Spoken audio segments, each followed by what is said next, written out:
സത്യം സത്യമാ. ദൈവനാമത്തിന് മഹത്വം ഉണ്ടാവട്ടെ.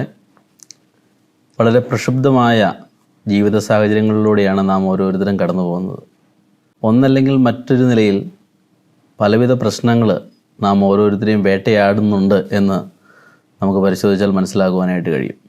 ഒരു പ്രശ്നവുമില്ലാതെ പരിപൂർണമായ സന്തോഷത്തോടെയാണ് ഞാൻ ജീവിക്കുന്നത് എന്ന് പറയുവാനായിട്ട് കഴിയുന്ന ആരും തന്നെ ഞങ്ങളെ കേൾക്കുന്നവരായിട്ടില്ല.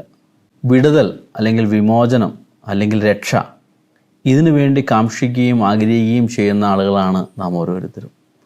പലവിധമായ പ്രശ്നങ്ങളിൽ നട്ടം തിരിഞ്ഞ് മുൻപോട്ടുള്ള ജീവിതം എങ്ങനെ നയിക്കും എന്ന് ആകുലപ്പെട്ട് ആത്മഹത്യയെക്കുറിച്ച് ചിന്തിക്കുന്ന എത്ര ആളുകൾ നമ്മുടെ ചുറ്റുപാടുമുണ്ട് എന്ന് നമുക്ക് കാണുവാനായിട്ട് കഴിയുന്ന കാര്യമാണ്.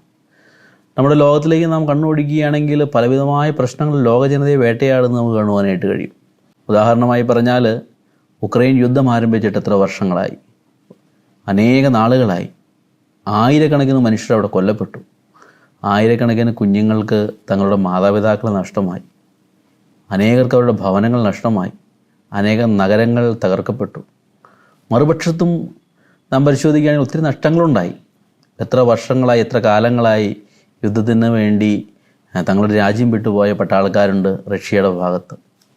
അതുപോലെ തന്നെ ഇസ്രായേൽ, ഗസ, ലെബനോൻ, ഈ ദേശങ്ങളെയൊക്കെ നാം പരിശോധിക്കുമ്പോൾ അരക്ഷിതാവസ്ഥയുടെയും അസമാധാനത്തിൻ്റെയും വലിയ നിലവിളികൾ നമുക്കവിടെ കേൾക്കുവാനായിട്ട് കഴിയും. എത്രയോ മനുഷ്യർ അവിടെ കൊല്ലപ്പെട്ടിരിക്കുന്നു. എത്രയോ മനുഷ്യർ തങ്ങളുടെ സ്വത്ത് സമ്പാദ്യങ്ങളെല്ലാം വിട്ട് പലായനം ചെയ്യേണ്ടതായിട്ട് വന്നു. ഒരു നേരത്തെ ആഹാരത്തിന് വേണ്ടി, വിശപ്പടക്കുന്നതിന് വേണ്ടി എത്ര കുഞ്ഞുങ്ങൾ ദയനീയമായ നിലയിൽ നിലവിളിക്കുന്നത് നമുക്ക് കാണുവാനായിട്ട് കഴിയും. ഇസ്രായേലിൻ്റെ പക്ഷത്ത് ഒരുപാട് നഷ്ടങ്ങളുണ്ട്. അങ്ങനെ നാം നോക്കുമ്പോൾ യുദ്ധത്തിൻ്റേതായ വലിയ കെടുതികൾ ഒരു വശത്ത് ലോകത്തെ വേട്ടയാടുന്നു, മറുവശത്ത് പട്ടിണി ലോകത്തെ വേട്ടയാടുന്നു. കാലാവസ്ഥാ വ്യതിയാനം മൂലമുണ്ടാകുന്ന ദുരന്തങ്ങൾ അത് കഴിഞ്ഞ കാലത്തേക്കാളധികം വളരെയധികം വർദ്ധിച്ചിരിക്കുന്നത് നമുക്ക് കാണുവാനായിട്ട് കഴിയും. അങ്ങനെ നാം പരിശോധിക്കുമ്പോൾ നാം ഇതുവരെ കടന്നു പോയിട്ടില്ലാത്ത, കണ്ടിട്ടില്ലാത്ത, കേട്ടിട്ടില്ലാത്ത വളരെ കലുഷിതമായ ജീവിത സാഹചര്യത്തിലൂടെയാണ് നാം കടന്നു പോകുന്നതെന്ന് നമുക്ക് കാണുവാനായിട്ട് കഴിയും. എന്തുകൊണ്ടാണ് ഇങ്ങനെയൊക്കെ സംഭവിക്കുന്നത്? അതൊരു ചോദ്യമാണ്. എന്തുകൊണ്ടാണ് ഈ പ്രശ്നങ്ങളെല്ലാം ഇങ്ങനെ മനുഷ്യരുടെ ജീവിതത്തിൽ ഉണ്ടാകുന്നത്? ഒന്നിനു പുറകെ ഒന്നായി വിഷമതകളും വേദനകളും ദുരന്തങ്ങളും എന്തുകൊണ്ടാണ് നമ്മെ വേട്ടയാടുന്നത്? അതൊരു ചോദ്യമാണ്. മറ്റൊരു ചോദ്യം, ഇതിനൊരു പരിഹാരമുണ്ടോ? ഈ പ്രശ്നങ്ങൾക്ക്, നാം അനുഭവിക്കുന്ന ഈ വേദനകൾക്ക്, നമ്മുടെ ചുറ്റുപാടും നാം ഈ കാണുന്ന വളരെ കലുഷിതമായ സാഹചര്യങ്ങൾക്ക് ഒരു പരിഹാരമുണ്ടോ? വളരെ പ്രസക്തമായ ചോദ്യമാണ് ഈ രണ്ട് ചോദ്യങ്ങളും. കാലങ്ങളായി മനുഷ്യർ തേടുന്ന, ഉത്തരത്തിനായി പരിശ്രമിക്കുന്ന ചോദ്യങ്ങളാണ്. ഇന്ന് ലോകത്തിൻ്റെ ഈ അവസ്ഥയ്ക്കൊരു പരിഹാരമുണ്ടോ? എന്തുകൊണ്ടാണ് ഇങ്ങനെയൊക്കെ സംഭവിക്കുന്നത് എന്നുള്ള രണ്ട് ചോദ്യങ്ങൾ. ഈ ആശയത്തെ മുൻനിർത്തി, അല്ലെങ്കിൽ ഈ ചോദ്യങ്ങൾ മുൻനിർത്തി, ഒരു വേദഭാഗത്തു നിന്ന് ചില ആശയങ്ങൾ നിങ്ങളുമായിട്ട് പങ്കുവയ്ക്കുവാൻ ഞങ്ങൾ ആഗ്രഹിക്കുന്നു. നിങ്ങളുടെ ശ്രദ്ധയെ സങ്കീർത്തനങ്ങൾ 31-ാം അധ്യായത്തിൻ്റെ 1 മുതൽ 5 വരെയുള്ള വാക്യങ്ങളിലേക്ക് ഞങ്ങൾ ക്ഷണിക്കുകയാണ്. ആ വേദഭാഗം നിങ്ങൾ വായിച്ച് കേൾപ്പിക്കാം. അതിപ്രകാരമാണ്: യഹോവേ, ഞാൻ നിന്നെ ശരണം പ്രാപിക്കുന്നു. ഞാൻ ഒരു നാളും ലജ്ജിച്ചു പോകരുത്. നിൻ്റെ നീതി നിമിത്തം എന്നെ വിടുവിക്കണമേ. നിൻ്റെ ചെവി എങ്കലേക്ക് ചായ്ച്ച് എന്നെ വേഗം വിടുവിക്കണമേ. നീ എനിക്ക് ഉറപ്പുള്ള പാറയായും എന്നെ രക്ഷിക്കേണ്ടതിന് കോട്ടയായും ഇരിക്കണമേ. നീ എൻ്റെ പാറയും എൻ്റെ കോട്ടയുമല്ലോ. നിൻ്റെ നാമനിമിത്തം എന്നെ നടത്തി പാലിക്കണമേ. അവർ എനിക്കായി ഒളിച്ചു വച്ചിരിക്കുന്ന വലയിൽ നിന്ന് എന്നെ വിടുവിക്കണമേ. നീ എൻ്റെ ദുർഗമാകുന്നുവല്ലോ. നിൻ്റെ കയ്യിൽ ഞാൻ എൻ്റെ ആത്മാവിനെ ഭരമേൽപ്പിക്കുന്നു. വിശ്വസ്ത ദൈവമായ യഹോവേ, നീ എന്നെ വീണ്ടെടുത്തിരിക്കുന്നു. നമുക്കറിയാം, നമുക്ക് പരിചയമുള്ളതുപോലെ, അല്ലെങ്കിൽ ബൈബിൾ പരിചയമുള്ള ആളുകളെ സംബന്ധിച്ച് അറിയാവുന്ന കാര്യമാണ്, ഇത് ഇസ്രായേൽ രാജാവായ ദാവീദിൻ്റെ ഒരു സങ്കീർത്തനമാണ്. പ്രശ്നം ഏതാണെന്ന് നമുക്ക് വ്യക്തമായി അറിയില്ല, പക്ഷെ വലിയ പ്രശ്നത്തിലാണ് ദാവീദ്. അപ്പോൾ ഈ സങ്കീർത്തനത്തെ നമ്മളങ്ങനെ പരിശോധിക്കുമ്പം വിടുതലാണ് തൻ്റെ ജീവിതത്തിൽ വേണ്ടത്. നാം അങ്ങനെ വീണ്ടും ഒന്നുകൂടെ ഇരിക്കുകയും പരിശോധിക്കുകയും പഠിക്കുകയും ചെയ്യുമ്പോൾ എന്തുകൊണ്ടാണ് ഈ മനുഷ്യർ നമ്മൾ മുൻപ് പറഞ്ഞതുപോലെ വിടുതലിനും വിമോചനത്തിനും രക്ഷയ്ക്കും ആശ്വാസത്തിനും വേണ്ടി നിലവിളിക്കേണ്ടുന്നൊരു സാഹചര്യം ഉണ്ടായത്? അല്ലെങ്കിൽ വിടുതൽ എന്ന വാക്ക് എപ്പോഴാണ് പ്രസക്തമായി തീർന്നത്? നാം മനുഷ്യൻ്റെ ചരിത്രം പഠിക്കുമ്പോൾ വിടുതൽ എന്ന വാക്കിന് ആദ്യ കാലഘട്ടത്തിൽ ആദിയിൽ പ്രസക്തിയില്ലായിരുന്നു. നമുക്കറിയാം, ദൈവം മനുഷ്യനെ സൃഷ്ടിച്ച സമയം മനുഷ്യൻ എല്ലാ നിലകളിലും പൂർണ്ണനായിരുന്നു. അവിടെ വിടുതൽ എന്ന വാക്കിന് യാതൊരു പ്രസക്തിയും ഉണ്ടായിരുന്നില്ല. അവിടെ രക്ഷ എന്ന വാക്കിന് പ്രസക്തി ഉണ്ടായിരുന്നില്ല. അവിടെ എല്ലാ നിലയിലും ദൈവത്തോടുള്ള ബന്ധത്തിലായിക്കോട്ടെ, മനുഷ്യർ തമ്മിലുള്ള ബന്ധത്തിലായിക്കോട്ടെ, മനുഷ്യരുടെ സൗകര്യങ്ങളോടുള്ള ബന്ധത്തിലായിക്കോട്ടെ, ജീവിതത്തോടുള്ള ബന്ധത്തിലായിക്കോട്ടെ, ഇനി ഭൂമിയോടുള്ള ബന്ധത്തിലായിക്കോട്ടെ, ജോലിയോടുള്ള ബന്ധത്തിലായിക്കൊള്ളട്ടെ, എല്ലാ നിലയിലും പൂർണ്ണതയോടെയാണ് ദൈവം മനുഷ്യനെ സൃഷ്ടിച്ചത്. അവിടെ വിടുതൽ എന്ന വാക്കിന് യാതൊരു പ്രസക്തിയുമില്ല എന്ന് ഉൽപ്പത്തി പുസ്തകം ആദ്യ അധ്യായങ്ങൾ പരിശോധിക്കുമ്പോൾ നമുക്ക് കാണുവാനായിട്ട് കഴിയും. പിന്നെ എപ്പോഴാണ് ഈ വാക്ക് പ്രസക്തമായി തീർന്നത്? അത് വലിയൊരു ചോദ്യമാണ്. 3-ാം അധ്യായത്തിലേക്ക് വരുമ്പോൾ നമുക്ക് കാണുവാനായിട്ട് കഴിയുന്ന കാര്യം, 3-ാം അധ്യായത്തിൽ വരുമ്പോൾ അതിൻ്റെ 6-ാം വാക്യം മുതലാണ് വിടുതൽ എന്ന വാക്കിന് മനുഷ്യൻ്റെ ജീവിതത്തിൽ പ്രസക്തി ഉണ്ടായത്. ഉൽപ്പത്തി പുസ്തകം 3-ാം അധ്യായത്തിൻ്റെ 6-ാം വാക്യത്തിൽ നമുക്കെല്ലാവർക്കും അറിയാവുന്നതുപോലെ മനുഷ്യൻ്റെ ജീവിതത്തിലേക്ക് പാപം എന്ന വലിയ പ്രശ്നം, മാരകമായ പ്രശ്നം കടന്നു വരുന്നത് നമുക്ക് കാണുവാനായിട്ട് കഴിയും. അനവധി നിരവധിയായ പ്രശ്നങ്ങൾ ആ പാപത്തെ തുടർന്ന് മനുഷ്യൻ്റെ ജീവിതത്തിലേക്ക് കടന്നു വരുന്നത് നാമങ്ങനെ ഉൽപ്പത്തി പുസ്തകം വായിക്കുമ്പോൾ നമുക്ക് മനസ്സിലാക്കുവാനായിട്ട് കഴിയുന്ന കാര്യമാണ്. 3-ാം അധ്യായത്തിൻ്റെ 7-ാം വാക്യത്തിലേക്ക് വരുമ്പോൾ നമുക്ക് കാണുവാനായിട്ട് കഴിയുന്ന കാര്യം, ഉടനെ ഇരുവരുടെയും കണ്ണു തുറന്ന് തങ്ങൾ നഗ്നരെന്നറിഞ്ഞു, അത്തിയില കൂട്ടിത്തുന്നി തങ്ങൾക്ക് അരയാടയുണ്ടാക്കി. എന്ന് വെച്ചാൽ അതുവരെ ഇല്ലാതിരുന്ന ലജ്ജ അവരുടെ ജീവിതത്തിലേക്ക് വളർന്നു. അതിനെക്കുറിച്ച് നമ്മൾ മനസ്സിലാക്കേണ്ടത് അവരുടെ കാഴ്ചപ്പാടുകളിൽ വളരെ വികലത കടന്നുകൂടി പാവമുഖാന്തരം എന്ന് നമുക്ക് മനസ്സിലാക്കുവാനായിട്ട് കഴിയും. വീണ്ടും 8-ാം വാക്യത്തിലേക്ക് വരുമ്പോൾ, വെയിലാറിയപ്പോൾ യഹോവയായ ദൈവം തോട്ടത്തിൽ നടക്കുന്ന ഒച്ച അവർ കേട്ടു. മനുഷ്യനും ഭാര്യയും യഹോവയായ ദൈവം തങ്ങളെ കാണാതിരിപ്പാൻ തോട്ടത്തിലെ വൃക്ഷങ്ങളുടെ ഇടയിൽ ഒഴിച്ചു. മുമ്പ് അങ്ങനെയായിരുന്നില്ല. ദൈവവും മനുഷ്യനും തമ്മിൽ യാതൊരു മറയുമില്ലാത്ത പരിപൂർണമായ ഒരു ബന്ധമുണ്ടായിരുന്നു. പക്ഷെ ദൈവവുമായുള്ള ബന്ധത്തിൽ ഭിന്നത, അകൽച്ച, ദൈവത്തിൻ്റെ സാന്നിധ്യത്തിൽ നിന്ന് ഒളിച്ചോടുവാനുള്ള മനുഷ്യൻ്റെ ത്വര അവിടെ ആരംഭിച്ചു. മനുഷ്യൻ്റെ ജീവിതത്തിൽ പ്രശ്നങ്ങൾ ആരംഭിച്ചു എന്ന് നമുക്ക് കാണുവാനായിട്ട് സാധിക്കും. വീണ്ടും 3-ാം അധ്യായത്തിൻ്റെ 12-ാം വാക്യത്തിലേക്ക് വരുമ്പോൾ ഈ പ്രശ്നം എന്താണ് ആദമിൻ്റെ ജീവിതത്തിൽ സംഭവിച്ചതെന്ന് ദൈവം ചോദിക്കുമ്പോൾ അതിനുള്ള ഉത്തരമായിട്ട് ആദം പറയുന്നത്, എന്നോട് കൂടെ ഇരിപ്പാൻ നീ തന്നിട്ടുള്ള സ്ത്രീ വൃക്ഷഫലം തന്നു, ഞാൻ തിന്നുകയും ചെയ്തു. എന്ന് വെച്ച് കഴിഞ്ഞാൽ ആദവും ഹവ്വയും തമ്മിലുള്ള പ്രശ്നം, അവർ തമ്മിലുള്ള ബന്ധത്തിൽ അകൽച്ച, തൻ്റെ ഭാര്യയെ അങ്ങനെ കുറ്റം ആരോപിക്കുന്ന നിലയിലേക്ക് തൻ്റെ മാനസികാവസ്ഥ മാറുന്ന നമുക്ക് കാണുവാനായിട്ട് സാധിക്കും. മനുഷ്യർ തമ്മിൽ പ്രശ്നങ്ങൾ ആരംഭിക്കുന്നു, മനുഷ്യരുടെ ഇടയിൽ ഭിന്നതകളുണ്ടാകുന്നു, പരസ്പരം കുറ്റം ആരോപിക്കുന്നു. പാവം മുഖാന്തരം മനുഷ്യർ തമ്മിലും പ്രശ്നങ്ങൾ ഉണ്ടാകുന്ന കാണുവാനായിട്ട് കഴിയും. എൻ്റെ പ്രിയമുള്ളവരെ, നമ്മളങ്ങനെ ബൈബിൾ പരിശോധിക്കുമ്പോൾ ആ പ്രശ്നം അവിടെ അവസാനിച്ചില്ല. ഒരുപക്ഷെ ഭൂമിയിലെ ആദ്യത്തെ മരണം അത് കൊലപാതകമാണ് എന്ന് പറഞ്ഞാൽ, അതും സഹോദരനെ അസൂയ നിമിത്തം കൊല ചെയ്തു എന്ന് പറഞ്ഞാൽ, ഈ പാവം മനുഷ്യൻ്റെ ജീവിതത്തിൽ എത്ര കാഠിന്യമേറിയ ഭവിഷ്യത്തുകൾക്ക് മനുഷ്യനെ വിധേയനാക്കി തീർത്തു എന്ന് നമുക്ക് കാണുവാനായിട്ട് സാധിക്കും. വീണ്ടും അതിൻ്റെ 16 മുതൽ 19 വരെയുള്ള വാക്യങ്ങളിൽ നമുക്ക് കാണുവാനായിട്ട് കഴിയുന്നത്, സ്ത്രീയോട് കൽപ്പിച്ചത്, ഞാൻ നിനക്ക് കഷ്ടവും ഗർഭധാരണവും ഏറ്റവും വർദ്ധിപ്പിക്കും. നീ വേദനയോടെ മക്കളെ പ്രസവിക്കും. നിൻ്റെ ആഗ്രഹം നിൻ്റെ ഭർത്താവിനോടാകും, അവൻ നിന്നെ ഭരിക്കും. മനുഷ്യനോട് കൽപ്പിച്ചതോ, നീ നിൻ്റെ ഭാര്യയുടെ വാക്കനുസരിക്കുകയും തിന്നരുതെന്ന് ഞാൻ കൽപ്പിച്ച വൃക്ഷഫലം തിന്നുകയും ചെയ്തതുകൊണ്ട് നിന്റെ നിമിത്തം ഭൂമി ശപിക്കപ്പെട്ടിരിക്കുന്നു. നിന്റെ ആയുഷ്കാലമൊക്കെയും നീ കഷ്ടതയോടെ അതിൽ നിന്ന് അഹോവൃത്തി കഴിക്കും. മുള്ളും പറക്കാരിയും നിനക്ക് അതിൽ നിന്ന് മുളയ്ക്കും. വയലിലെ സസ്യം നിനക്ക് ആഹാരമാകും. നിലത്തുനിന്ന് നിന്നെ എടുത്തിരിക്കുന്നു, അതിൽ തിരികെ ചേരുവോളം മുഖത്തെ വിയർപ്പോടെ നീ ഉപജീവനം കഴിക്കും. നീ പൊടിയാകുന്നു, പൊടിയിൽ തിരികെ ചേരും. എൻ്റെ പ്രിയമുള്ളവരെ, മനുഷ്യൻ്റെ ജീവിതത്തിൽ നാം ഇന്ന് കാണുന്ന എല്ലാ പ്രശ്നങ്ങളുടെയും കാരണം നമുക്ക് ഈ വേദഭാഗത്ത് മനസ്സിലാക്കുവാനായിട്ട് കഴിയുന്ന കാര്യമാണ്. അതായത് പാപത്തിൻ്റെ പരിണിതഫലമായി നാം ഇന്ന് കാണുന്ന എല്ലാ പ്രശ്നങ്ങളും മനുഷ്യൻ്റെ ജീവിതത്തിലേക്ക് കടന്നു വന്നു. ദൈവവുമായുള്ള അവൻ്റെ ബന്ധം നഷ്ടപ്പെട്ടു. അവൻ്റെ കാഴ്ചപ്പാടുകളിൽ വളരെ വികലത കടന്നു വന്നു. മനുഷ്യർ തമ്മിൽ വലിയ പ്രതിസന്ധികളും പ്രശ്നങ്ങളും യുദ്ധങ്ങളും കൊലപാതകങ്ങളും സംഭവിക്കുന്നതിന് കാരണമായി മനുഷ്യൻ ഈ ഭൂമിയിൽ അധ്വാനിച്ചാൽ ഫലം ലഭിക്കാത്ത അവസ്ഥയിലേക്ക് ഭൂമി മാറിപ്പോയി. സ്ത്രീയോടുള്ള ബന്ധത്തിൽ സ്ത്രീയുടെ ജീവിതത്തിൽ വളരെയധികം കഷ്ടതകൾ കടന്നു വന്നു. ഒടുവിൽ നാം വായിക്കുന്നത്, നീ പൊടിയാകുന്നു, അതിലേക്ക് തന്നെ തിരികെ ചേരും. മരണമില്ലാത്തവനായി, പാപമില്ലാത്തവനായി ദൈവം മനുഷ്യനെ സൃഷ്ടിച്ചു. എന്നാൽ പാപം മനുഷ്യൻ്റെ ജീവിതത്തിലേക്ക് കടന്നു വന്നു. പാപത്തിൻ്റെ പരിണിതഫലമായി മരണവും മനുഷ്യൻ്റെ ജീവിതത്തിലേക്ക് കടന്നു വന്നു. അപ്പോൾ എന്തുകൊണ്ടാണ് എല്ലാ മനുഷ്യരും മരിക്കുന്നത്? എല്ലാ മനുഷ്യൻ്റെ ജീവിതത്തിൽ എന്തുകൊണ്ടാണ് കഷ്ടതകൾ?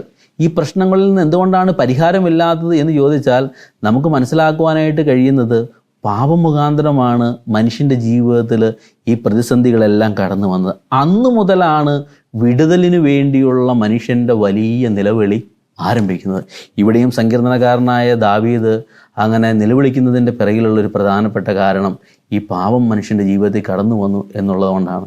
വീണ്ടും നാം ഈ സങ്കീർത്തനത്തിലേക്ക് വരുമ്പോൾ നമുക്ക് കാണുവാനായിട്ട് കഴിയുന്ന മറ്റൊരു കാര്യം, വിടുതലിൻ്റെ ആധാരമായി സങ്കീർത്തനക്കാരൻ ദൈവത്തിൻ്റെ മുമ്പിൽ ഉന്നയിക്കുന്നതാണ്. 1-ാം വാക്യത്തിൻ്റെ അവസാന ഭാഗം, ദൈവമേ നിൻ്റെ നീതി നിമിത്തം എന്നെ വിടുവിക്കണമേ എന്നാണ് സങ്കീർത്തനക്കാരനായ ദാവീദ് ഇവിടെ ദൈവത്തോട് അപേക്ഷിക്കുന്നതെന്ന് കാണുവാനായിട്ട് കഴിയും. പ്രിയമുള്ളവരെ, കേൾക്കുമ്പം നമുക്ക് മനസ്സിലായില്ല എന്ന് വന്നാലും വളരെ വിചിത്രമായ വൈരുദ്ധ്യം നിറഞ്ഞൊരു പ്രാർത്ഥനയാണ് സങ്കീർത്തനക്കാരനായ ദാവീദ് ഇവിടെ പ്രാർത്ഥിക്കുന്നത്. ഇപ്പം സങ്കീർത്തനക്കാരനായ ദാവീദിന് വിടുതൽ ആവശ്യമാണ്. താൻ വലിയ പ്രശ്നത്തിലാണ്. വിടുതൽ നൽകുന്നത് ദൈവമാണ്. വിടുതൽ നൽകുന്നവനായ ദൈവത്തിൻ്റെ നീതി തന്നെ വിടുവിക്കുന്നതിന് കാരണമായി തീരണമെന്നാണ് പറയുന്നത്. അതെങ്ങനെ ശരിയാവും? എന്താ ദൈവത്തിൻ്റെ നീതി? ദൈവത്തിൻ്റെ നീതി എന്ന് പറഞ്ഞാൽ അർഹിക്കുന്നത് നൽകുന്നതാണ്. അതായത് പാപിയായൊരു മനുഷ്യൻ പാപത്തിൻ്റെ പരിണിതഫലമായി അകപ്പെട്ടിരിക്കുന്ന പ്രശ്നങ്ങളിൽ നിന്ന് ദൈവത്തിൻ്റെ നീതി എങ്ങനെ വിടുവിക്കുമെന്ന് ചോദിച്ചാൽ ഒരിക്കലും വിടുവിക്കാനായിട്ട് സാധ്യമല്ല. കാരണം പാപിയായൊരു മനുഷ്യനെ നീതിമാനായ ദൈവം ശരിയായി നീതിയോടെ ന്യായം വിധിച്ചാൽ നിത്യനരകത്തിലേക്ക്, നിത്യശിക്ഷാവിധിയിലേക്ക് അവനെ തള്ളിക്കളയുക എന്ന ഏകം പോംവഴിയേ ഉള്ളൂ, ഏക മാർഗമേ ഉള്ളൂ. പക്ഷേ ഇവിടെ സങ്കീർത്തനക്കാരനായ ദാവീദിൻ്റെ പ്രാർത്ഥന, നിൻ്റെ നീതി എൻ്റെ വിടുതലിന് കാരണമായി തീരണം എന്ന് നമുക്ക് കാണുവാനായിട്ട് കഴിയും. പ്രസിദ്ധനായ നവീകരണ നേതാവ് പ്രിയ മാർട്ടിൻ ലൂതർ ഈ സങ്കീർത്തനം വായിക്കുകയും താൻ വലിയ പ്രതിസന്ധിയിലായി തീരുകയും ചെയ്തു. മനുഷ്യനെ എങ്ങനെ ദൈവത്തിൻ്റെ നീതി വിടുവിക്കും? ഇത് തന്നെ കുഴക്കിയ വലിയൊരു ചോദ്യമായി. താൻ അങ്ങനെ ജർമ്മൻ സെമിനാരിയിൽ പഠിപ്പിക്കുന്ന സമയത്ത് ഈ സങ്കീർത്തനം വായിച്ച് തൻ്റെ ശിഷ്യരെ അങ്ങനെ പഠിപ്പിച്ച സമയത്ത് ഈ വാക്യം തൻ്റെ കണ്ണിലുടക്കി, നിൻ്റെ നീതി നിമിത്തം എന്നെ വിടുവിക്കണമേ. നീതിമാനായൊരു ദൈവത്തിന് തൻ്റെ നീതി മുഖാന്തരം പാപിയായ മനുഷ്യനെ എങ്ങനെ വിടുവിക്കാനായി കഴിയും? ഇത് മാർട്ടിൻ ലൂതറിനെ വളരെ കുഴക്കി. മാർട്ടിൻ ലൂതർ വളരെയധികം താല്പര്യത്തോടെ ബൈബിൾ വായിച്ചു. എങ്ങനെ ഈ പ്രസ്താവന ശരിയാകും? ഒടുവിൽ അതിനെക്കുറിച്ച് താൻ തന്നെ പറഞ്ഞിരിക്കുന്നത്, ഒടുവിൽ തനിക്ക് മനസ്സിലായ യാഥാർത്ഥ്യം, നീതിമാനായൊരു ദൈവം പാപിയായ മനുഷ്യനെ ശിക്ഷിച്ചേ മതിയാകും.